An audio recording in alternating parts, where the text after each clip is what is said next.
What's going on, everybody? It's ShamefulPenguin here, back with another video. Today we're going to be getting into the leveling build for Spectral Helix Deadeye that I made this league, and I've played for the past 2 leagues actually, so I have a comfortable understanding of how to play this build, and I want to share that to you guys. Now this video is going to be about leveling, just tips and tricks for newer players in general on how to play this build, what to look for, and just overall tips about the game in general that you can take away from this if you're kind of newer and maybe struggle through the axe sometimes, or struggle on like what you should be doing. I hope to help you guys out in this video, and that's what this video is for.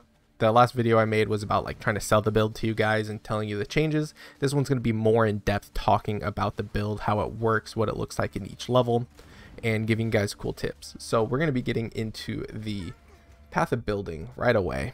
So if you guys don't already know, path of building, you should make sure you download this and take a look at it. This is the most important tool that you can have for Path of Exile. So if you guys can look over here, this is how you change your tree actually. So I have written out this tree. This is what it looks like for normal lab. Normal lab's the first lab before your ascendancy, and then it goes on to Cruel Lab is the next one, and this is it's approximate the amount of points you'll have. Sometimes you'll be like 2 levels over or under where I'm expecting you guys to be. This is just kind of an estimation about like what order you should go in, and yeah, that's pretty much it for that. And then it has the end game tree, and then an extra end game tree with a cluster jewel if you get like super juicy and want to get even more damage. But most importantly, you're going to be looking at this tree a lot while leveling to see what the most efficient way to path your tree. Another important thing that I want to get out of the way first is I wrote a note section. A lot of useful stuff in here if you don't understand the build. If you have any questions, make sure you check out this note section first. If I didn't answer it in here, or you're still confused, make sure you leave a comment down below. I'll be sure to answer that. I'll probably be streaming this during the league start. I'm not sure, I haven't decided yet. If I do, you guys can always pop in Twitch. But here's an FAQ. I kind of wrote it detailed. Try to be as detailed as I could without being confusing. I didn't want it to be too wordy. I just tried to get my thoughts across as soon as possible. If you guys have more questions and it's a really good question, I might add it in here later on, so that'll be cool. Another thing you guys can look at is the skills. The skills section is different. So before I had just like a huge list of skills that you're gonna need, and I tried to organize it. I figured this is a better way to organize it. So I have it by level, and then I have this little tool to just hide the other ones. So it's like, okay, I'm level 24 right now. What should my gems look like? So you're gonna go to 12 to 30. I'm level 24. So this is like, I should be transitioning into this right now because I'm level 24. So you're gonna be looking like, okay, cool. I have added cool and onslaught on. Oh shoot, I forgot to get a defiance banner, which hint, you're gonna need to buy a defiance banner in the library. And then yeah, so just making sure you know what you should buy. Another useful tip is to know, so we get a lot of our gems pretty much in Act 2. Act 1 and Act 2 we get most of our support gems, but we're not going to be using all of our support gems immediately, unfortunately. Not really unfortunately, but we're not going to be using them immediately. So if you look at our end game, or late maps, I guess you could say, you can see that we're using Trinity and Nightblade. I've talked about those a ton. Those are 2 most important biggest damage support gems. We're also using Inspiration, Added Coal, Elemental Damage. Earlier maps, you're actually you could be using Increased Critical Strikes. So it's just good to know what support gems you're gonna need in the future and level them up in your offhand. So how you do that is, you see that right now I'm using Increased Crit, Added Cold, Nightblade, and Spectral Helix. That's the setup I'm using right now because that's what the 4-link dropped for me when I was practicing.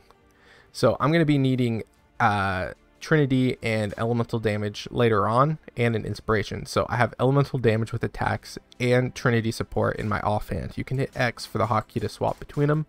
Your offhand, don't worry about putting things in your offhand.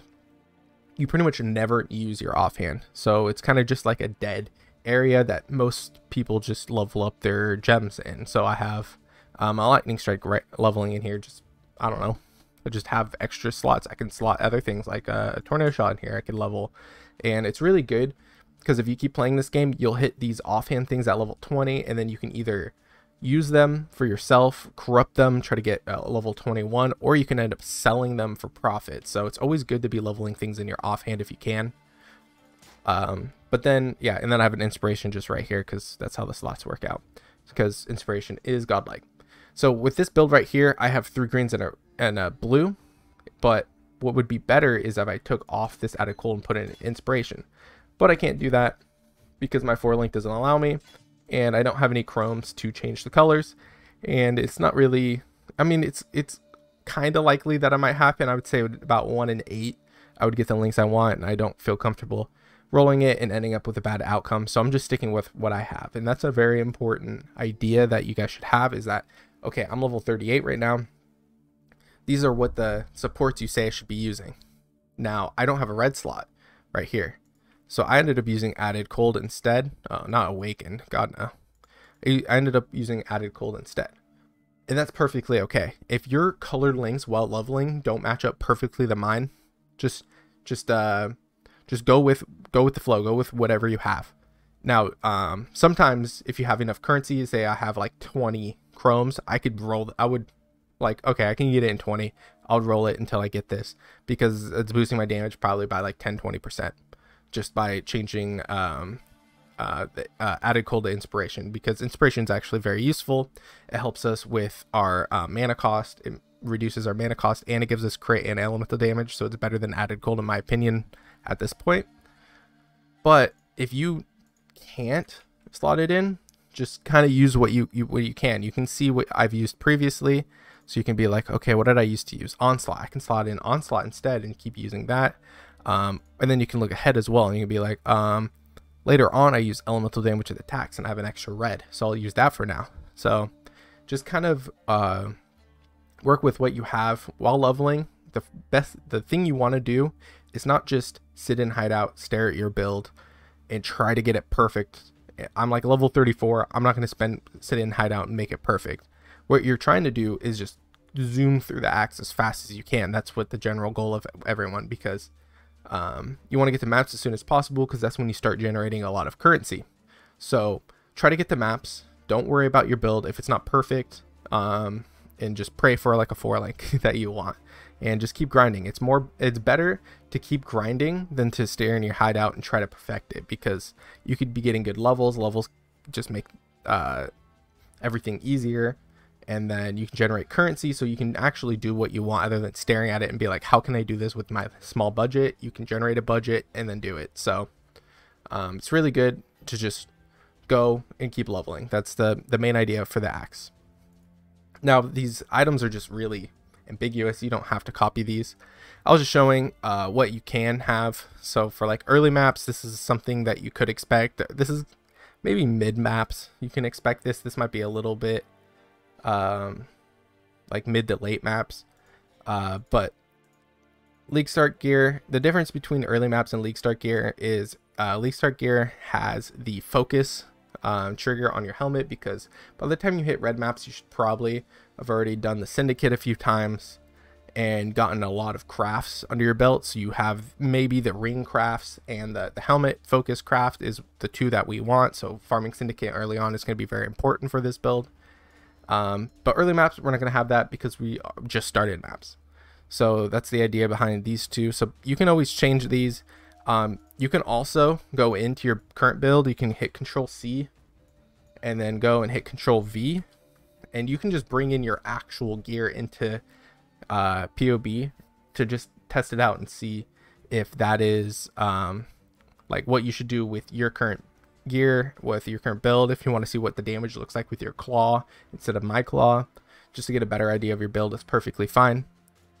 But in general, just use this as a tool, and yeah, don't fall for the damage completely, because there's a lot of toggles I had. Most of these toggles are for end game. Like, you're not gonna have frenzy charges. until you spec this endgame node over here, where we're getting frenzy charge on marked enemies. We do get power charges from our assassin's mark. That is a thing. You get 5% chance to generate a frenzy charge when you hit an enemy that's cursed or whatever. So could toggle this on, but I'm just going to leave it off for now just because I can. Gale Force, you're going to have that pretty much capped when we're trying to do DPS. Onslaught we have from our Focus. Elusive we have from our Nightblade. This is Trinity stuff. This is because Spectral Helix hits them pretty far in general. So these are just, don't stare at the numbers too much. I'm just trying to explain a little bit about what these mean, but don't focus on this number on the side that much. Unless you import your own build to see the DPS, then you can focus on what the DPS should look like, but this is all just arbitrary numbers. If it's feeling good in game, then it's good enough. Another thing I wanted to talk about were the individual pieces of gear. So as you can see, we're using a claw and shield, which is like really good for this build because claws, we needed to use Nightblade. You can use claw or dagger. Claws are just better because they give you on hit. The difference between on hit and leech is that leech will, when you hit, you get that like 1% damage. You'll get that, regenerate that over time. And the difference between that and on hit is like the second you hit it, you get that 35 life. So it's an instant. And if you have them together, you just get a little bit at, like, you get them both at the same time. They don't fight with each other. You get both at the same time. So it's really good to have leech and on hit. And we're getting our mana on hit, so that's how we're sustaining our mana very well. Pretty much you just have to hit like one thing every like 10 seconds and you pretty much sustain your mana. Early game, you're gonna have to use a mana flask to generate that. But yeah, I wanted to talk about the gear, I guess I would say. So the claw is actually going to be really easily craftable with essence. You can use essence of I forget what it was called, but like the cold essence, lightning essence, and fire essence. You can use those to craft your claws, and you're going to be looking for crit chance and attack speed and any one of the 3 damages. You're going to want all 3 of them and as high as possible. We don't really care about physical damage because we're not scaling physical damage. You mostly just want fire, lightning, cold damage as high as possible. Those flat added rolls are the most important rolls you can get on your claw. Next most important is attack speed and crit chance. So you're like, why crit chance? We get like 30% on our tree, no problem. And then we're getting 35 on our claw. Why is that so important? 35 on your claw means it's increasing the base crit. So claw has a crit chance of 6.5.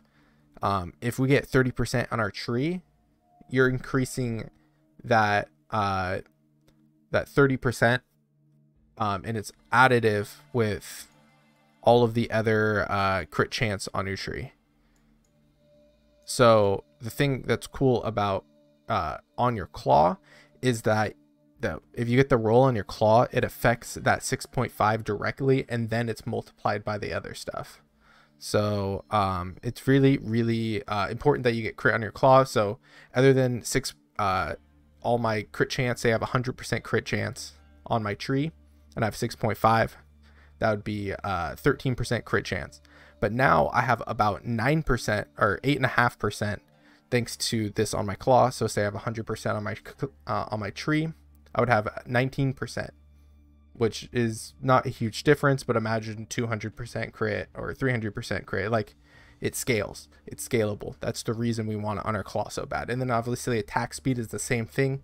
It is multiplied by your base claw attack speed, and then is multiplied by the attack speed on your other pieces of gear and your tree. So it's important to get attack speed and crit chance on that item. That's why it's so expensive to get really good rolls on that stuff, because your claw itself is what like gives you that huge damage. The other pieces of gear you're going to be looking for have spell suppression and life are the 2 most important things. Well, I guess resistance. So if you don't already know, elemental resistance is very important to have capped at 75% in this game. So it's kind of just like an unspoken thing that you assume that all builds have their resistance capped. So this build obviously has that capped. You can get that on any piece of gear except for you don't want it on your weapon.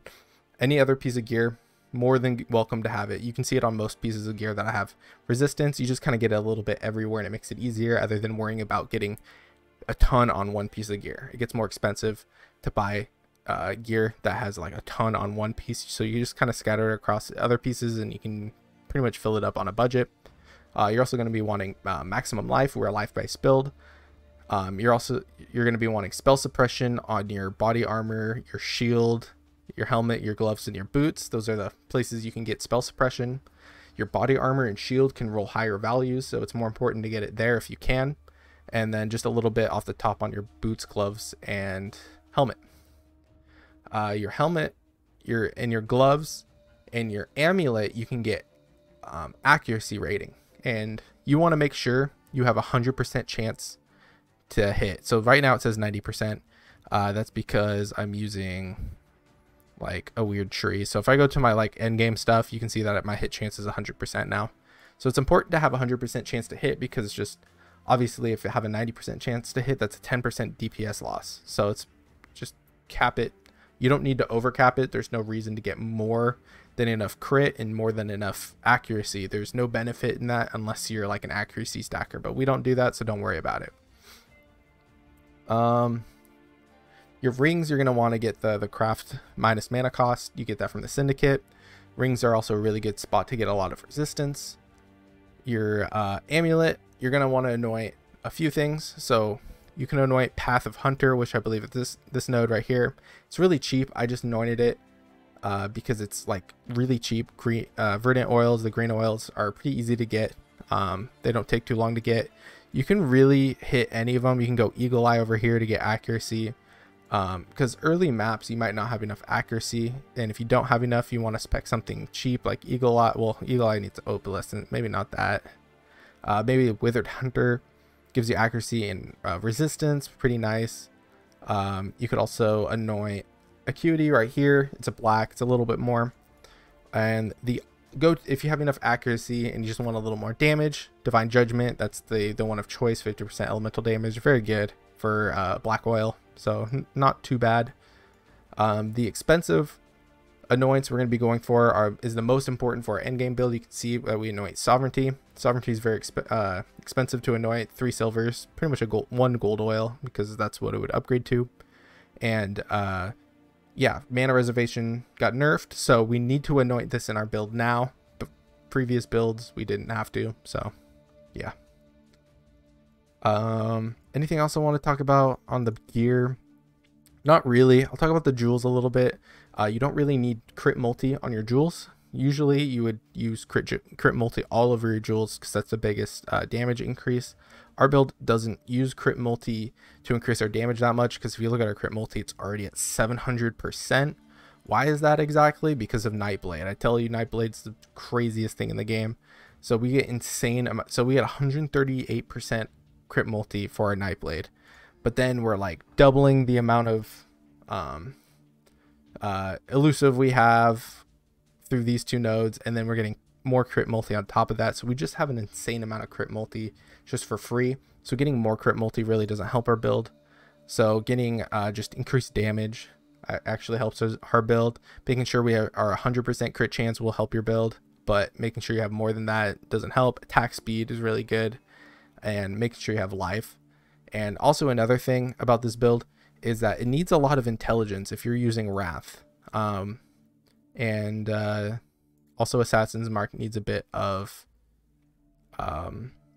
int requirement as well, so making sure you have some int on your jewelry, as well as having enough strength. There is strength we're going to need a lot of, because determination is going to need 155 strength at level 20. You want it at level 20, so getting strength on your pieces of gear, as you can see over here, that strength on a few pieces of gear will just pretty much help you out. If you really can't do it, you can spec these 2 nodes, Prowess and Thievescraft. These give you a good amount of strength in int. They're kind of like the only reason you're using it is to do that. They're not helping you, so you want to unspec this once you don't need it anymore. So these 2 nodes you can definitely spec if you need them.